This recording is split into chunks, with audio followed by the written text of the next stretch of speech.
23% of the staff being international staff. And we have more than 100 nationalities representing NTNU around the campuses in the 3 cities where we are located. It varies, of course, how international different departments are. Some are like 99% and some are 20, but this is the overall figures. Also want to sort of show a little bit about this, the strategy NTNU has, Knowledge for a Better World. It also implies very well with what we do from the HR perspective of making NTNU international and compliable organization. It's not always enough to have internationals. It also has to be international organization. It's not always the same, but it's a good starting point for developing the organization, or to sort of facilitate for a better organization for the internationals. Next. Our mandate is a broad mandate. We work with everything from policy development till social activities. There's a broad scope of the office. On the incoming side, we are not a first one-stop shop office, but we have a support function to the departments. We also do coordinate and promote cooperation with external public services and municipality, and I'll get back to that. We try and work on setting standards of services, processes for receiving international staff. So we are also now deeply engaged in the onboarding project, for instance, going on at NTNU.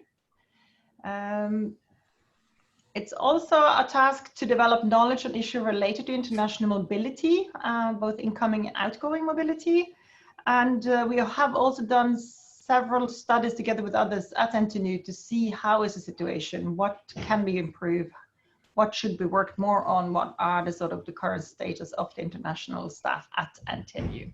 So this is also interesting to gain more knowledge about it, not only like what we feel or what you say, but actually to have a more focused study on this. We offer assistance to the faculty, departments, and sometimes to the international researchers. We are a back office function for incoming mobility, meaning that we do not receive the internationals ourselves directly. We are only 2 people working on this task, but we do facilitate support and knowledge and several services to the faculty and departments that are recruiting and receiving the internationals. We also have a lot of direct social activities where we invite the international community to both meet each other, meet us, and to gain both a social arena, but also knowledge about tasks related to being international or being in Norway, or yeah, it varies. We'll go a little bit further into that. Next. Yeah, this is where we are located. You probably passed us several times. It's the house on the right-hand side next to the main building. We are located between the international office, international house, which is the student, international services for students, and the main building. It's called Infohuset, and we are on the 1st floor. We have 6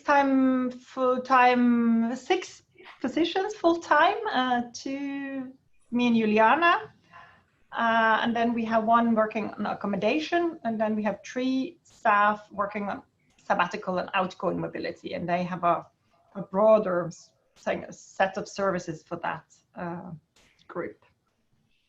Next. So our task is to cooperate also, as I said, to deal with external partners and internal partners. We have a large communication with immigration services, with the police, with the municipality, with the tax authorities, and the Research Council, and NAV, the welfare associations, in terms of policies, regulations, but also on individual cases, which is important. So we have that network to communicate also the needs and the obstacles for the internationals coming and going, but also to give feedback into the organization from these authorities when there are changes or obstacles that we need to deal with. So we have a sort of a network function as well. Yeah. And Juliana will take over a little bit on more concretely what we do. Yeah, thank you for reminding me when I'm supposed to take over, because I was just wondering actually. So now I will talk a bit more about the services that we offer at NIRS. As Katrina mentioned, we are working with incoming mobility, which means that the departments at NTNU institutes and faculties, they can contact us if they have questions related to incoming mobility. We are talking about researchers that are supposed to come and live and work in Norway, either employed or maybe visiting researchers.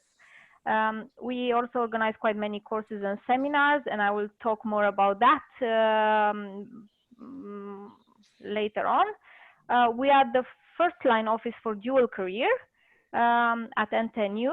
We have accommodation, as many maybe know, because we have a lot of contact with internationals regarding NTNU housing. Social activities, and we work quite a lot with information, because sometimes our authorities will send different information to us, and then we will try to make sure that that information reach the target group. And then, of course, we have the outgoing mobility. I will talk more about these points. I will take them a bit one by one. So when it comes to accommodation, NTNU has temporary housing available. I think the main challenge here is that some people are planning very well, which means that some people which are supposed to arrive next year in June and July have already applied for housing and maybe got housing, which means that it's a bit more difficult for those who are not as good as planning to get housing if they all of a sudden will apply now and expect to have a house, let's say in November or December. However, I encourage everybody who needs accommodation to apply to look into it. It's meant as a temporary solution until they go on the private market.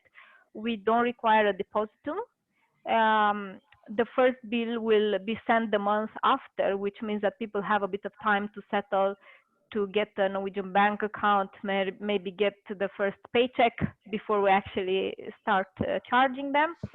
And it's also very flexible when it comes to moving out compared with the private market, where you usually will have to deal with 1-year contract.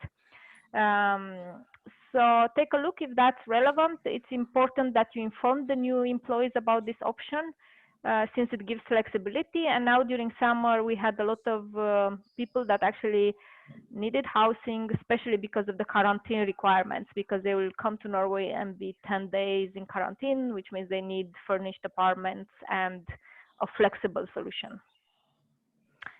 All information about the housing is basically on that link, and the best way to get an answer is to apply. Apply for housing, it's very easy, and then you will hear from us.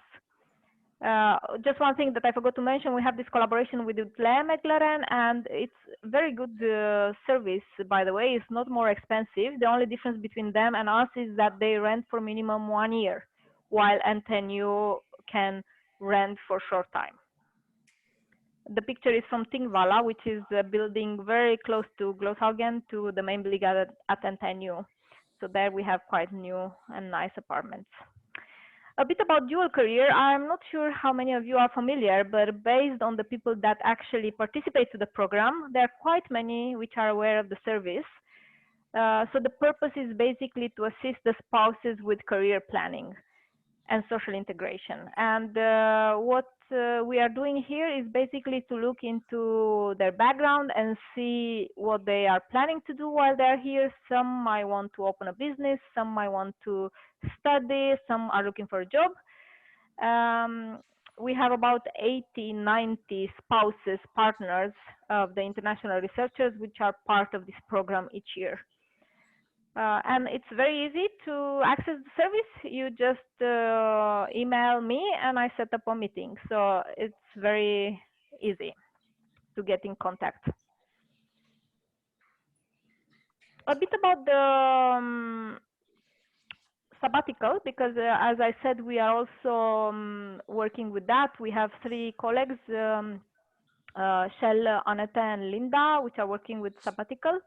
Here we are talking mainly about a service for permanent staff. The permanent staff can apply for a 1-year sabbatical after 4 years of working at NTNU, or for a half period after 2 years working at NTNU.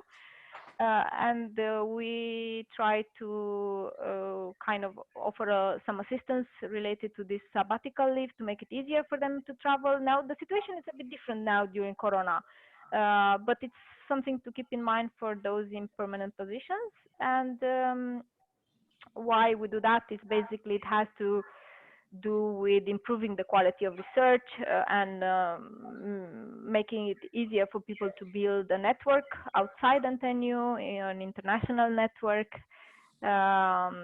So we feel that it's part of the ambition that NTNU has of becoming an international outstanding university. Now we are going back a bit to what we are doing, and I will present you the annual activities at NIRS. We have about 3 events each month, basically. At least we have the language cafe, which is online at the moment, but we still run it, where people can practice a bit Norwegian. And then we offer everything from skiing course, guided tour in Trondheim, a tax seminar. I'm not sure exactly how it will be next time, but we will provide some information that will help people to understand their tax statement, which is not easy to figure out. We also have this meeting new at NTNU, which we will plan probably this autumn. Because of Corona, some of the events now, we are a bit unsure whether we should have them online or by having a regular meeting. So when it comes to new at NTNU, we haven't yet decided. But we started with a series of events outdoor. So Katrina had mushrooming yesterday, and the day before, she was in the wood, basically, trying to identify Norwegian mushrooms with an instructor. And we have 3 groups because many people would like to participate, and we have some restrictions about how many we can have. So then we will have 3 evenings with mushrooming. We had hiking on the Ladestien, and that's a good opportunity for people to meet people from other departments, also do something nice after the working hours, socialize. And I saw that especially now, it was more important than before actually to organize something, because people been a bit isolated. It's not so easy to find things to do. It's less happening in the city. So I think that it's a good idea to inform about these events, and those who want can register and participate. We will also have a cultural training, which I definitely recommend. We will talk about the Norwegian working culture. And even though you might feel that you don't really need it, I think it's still interesting to hear how other people are experienced working in Norway, moving here, how is the life here. And I think a lot of reflection is coming up in these meetings, and I think it's a very useful tool. We will combine the course with a dual career event, where we will offer the same course about the Norwegian working culture to the spouses, but we'll also offer a course about how to apply for a job in Norway. And as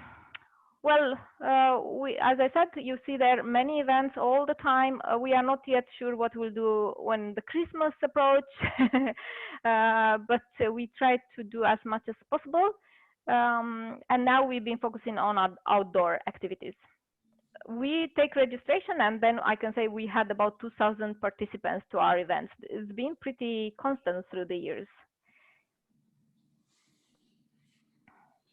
Some pictures from the events, just to have an idea. We had the tax seminar, we have the skiing course,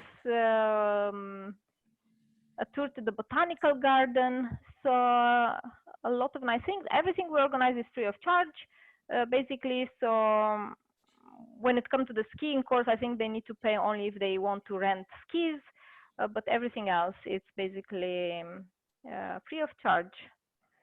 Some events are even in the weekend, so it doesn't conflict with the work. Here is from the summer party that we had. We had a barbecue outside where people could bring their own food that they wanted to grill, and then we just offered some salads and some bread, and it was a very nice event. A bit to another topic, information and data. As I told you, we are working with information as well, and we have a homepage where we try to gather the relevant information for newcomers, but also for people that are already working at NTNU. I think the main problem is that we might have too much information in many places, which makes it difficult for people to really, like, I see on many topics when I get questions, that information is already online. So of course it can be a good idea to look a bit to see what's available. I think you come quite far by Googling even, because most of our authorities in Norway, they develop now quite good pages in English, and NTNU at least been working with that. And we try as well to fill out when it comes to that. So we have the news page, we have some brochures, but I think the main challenge is mainly for new people to get in contact with us when they, or to know about this office in time. I'll present you a bit about one few years back when we had these courses about the Norwegian working culture and how is to live here. It popped up a question about which aspect of living and working in Norway have been most positive, and people talk, of course, about people in Norway, which are warm and nice, and they were talking about working, that many people enjoy working here. They think they have a good life, and they appreciate the balance between work and private life, and the nature, of course, which gives many opportunity to be outdoor, and this is a bit what we are also busy with. We are busy with trying to make the transition easier and to make people happy, basically, with their choice of coming to Norway and coming at NTNU. But at the same time, I can tell you, I haven't prepared the other slide, but when we asked them what was challenging, it would be a bit, not the nature though, but it could be the people, and then the language definitely was one of the challenges in living and working here. And this brings me to my next slide, because what is good to know is that no matter how you look at it, it will always be an advantage to learn Norwegian. Even though I know many don't have time for that, their work is requiring all their attention, but learning Norwegian, it will make it easier for people if in one point they will look for a job outside NTNU.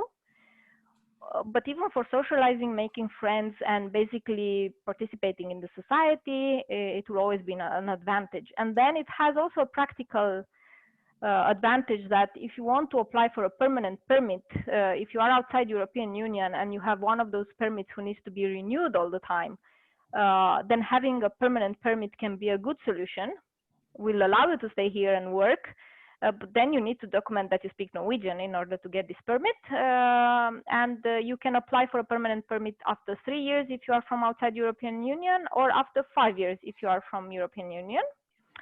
Another thing that I would like to point out is that living and working abroad can impact immigration and benefits. That's why it's always wise to check before you decide, and before you actually travel, you should check what does that mean for your permit in Norway, and what does it mean for your insurance. And now, talking about the corona and the situation now, it's even more important that you check everything before you travel, because we actually have some employees abroad and their permits expired, and we're not really sure how to get them back in Norway. So we can advise on that, and we can come with some suggestions and ideas about that. Another topic that we've been concerned with, or we worked with, was career development, and Katrina, together with people from many other universities in Europe, they had this project where they developed a framework about career development, which I recommend you to take a look at. And then you can kind of look a bit into, okay, I'm a PhD and I would like to continue in academia or go to the industry, what tools I would need to develop or what I should do in order to achieve my goals. So it's not a recipe for success, but at least it will give you an idea about some inspiration. And I think it's a very useful tool for researchers regardless the career path that they choose for the future. And at the end, I will talk a bit about one of the things that we are also busy. As I said, we want people to be happy. We want them to have a nice life here in Norway. And it's not always easy to see what you need to do, but especially newcomers now when winter is approaching. I think it's important to be aware that you will be invisible when it's dark outside. And that's also information that you can pass to the newcomers, that if they don't make themselves visible by wearing a vest, especially if they are biking and walking, they will basically be invisible and cars might not see them. And I see that a lot, especially with internationals, that they wear dark clothes and they don't use accessories to make them visible. And the last thing is taking the fish oil. You know, it's very important when you will have a dark period, which can be long with no sun and not enough light, and maybe you are at office all the time. So that's something also, it sounds a bit silly, but this is also things that we talk about, including how to get dressed in Norway. Katrine once talked with the international about the 3 layers and how important it is to have wool clothes. And then I met the person in the bus and he was extremely happy to show me his 3-layer outfit where finally he was warm and he could enjoy some being outside. You know, he came from a tropical country, so for him the climate here was unbearable almost at the beginning. But you know, a bit of advice, it doesn't hurt. So this is what we prepared, but we are of course curious to see what you wonder about and what questions you have, and yeah.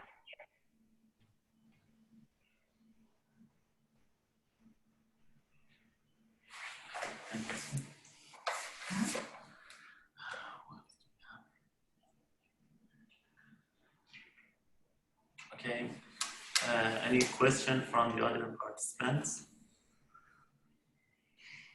If you have any question, you can unmute yourself and just ask the question.